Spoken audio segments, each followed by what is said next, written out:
C'est pour ça qu'il y a beaucoup d'intérêt aujourd'hui pour les consultants indépendants.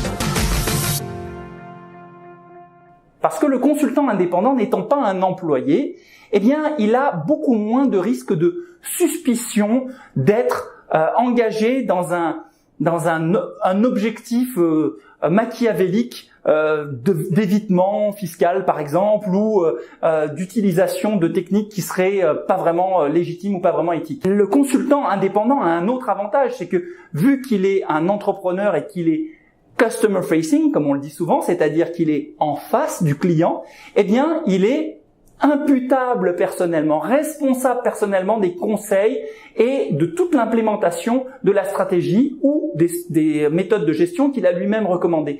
Donc, il y a un intérêt important pour les consultants indépendants aujourd'hui à cause de l'histoire du conseil qui n'est pas une histoire très reluisante. Régulièrement, vous verrez dans les journaux que KPMG a été impliqué dans telle ou telle affaire, ou que Ernst & Young a mal fait son travail d'audit sur tel ou tel dossier. Vous ne verrez que très très rarement ce genre de sujet sur les consultants indépendants, pas parce que les journalistes ne s'y intéressent pas, au contraire, il y a des consultants indépendants malhonnêtes qui sont parfois attrapés et mis en prison, mais alors que c'est très facile de prendre un indépendant et puis de dire « tu n'as pas fait ce qu'il fallait, je te mets en prison », eh bien c'est beaucoup plus difficile sur une très grande entreprise multinationale comme Ernst & Young, KPMG, McKinsey de trouver et de prouver que l'entreprise a fait quelque chose de malveillant et donc de lui imposer des pénalités. Donc il y a un intérêt important pour les consultants indépendants en raison de la moralité qu'ils incarnent, pas parce qu'ils sont plus moraux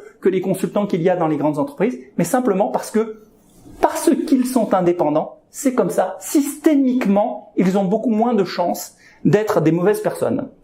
Malheureusement, encore aujourd'hui, vous allez voir que les très grandes firmes de consulting sont souvent appelées des rubber stamps, des tampons d'autorisation pour dire oui, ça a été la bonne chose qu'il a fallu faire, etc.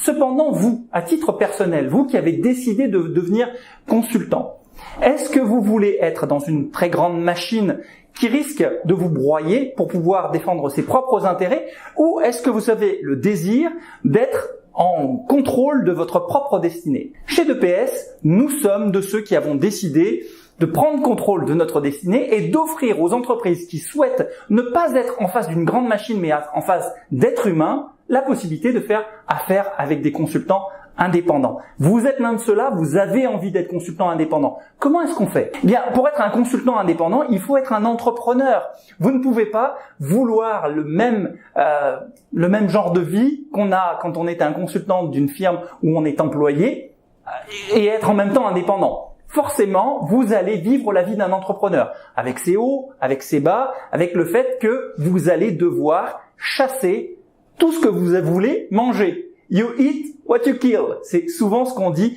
lorsqu'on parle aux consultants indépendants.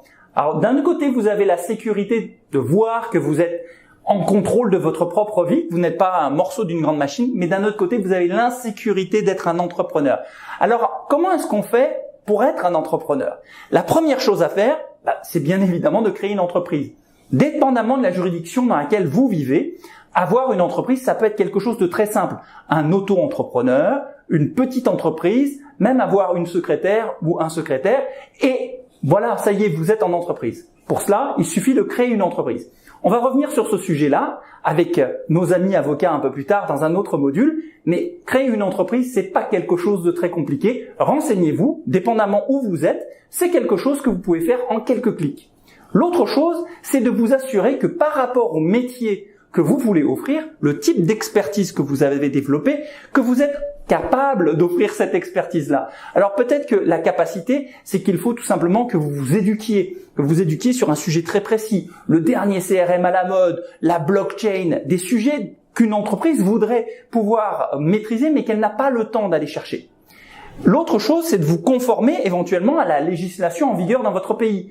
Par exemple, dans certains pays, on ne peut pas être un consultant en ressources humaines si on ne fait pas partie d'un ordre professionnel bien spécifique. Eh bien, Dans votre cas, vous devriez déterminer rapidement si votre expertise nécessite que vous ayez une autorisation particulière ou que vous fassiez partie d'une association particulière, ou si c'est quelque chose que vous pouvez offrir par vous-même parce que vous avez le droit de le faire en tant qu'entrepreneur. Le consultant indépendant, c'est donc quelqu'un qui a tous les critères remplis pour être cet entrepreneur qui va ensuite pouvoir démarcher une entreprise et lui proposer ses services. Là, la complexité commence. Comment est-ce qu'on vend nos services lorsqu'on est un entrepreneur indépendant? Vous êtes au même titre que le boulanger du coin, au même titre que le livreur, vous allez devoir convaincre quelqu'un d'acheter vos services. Et là, c'est une autre histoire.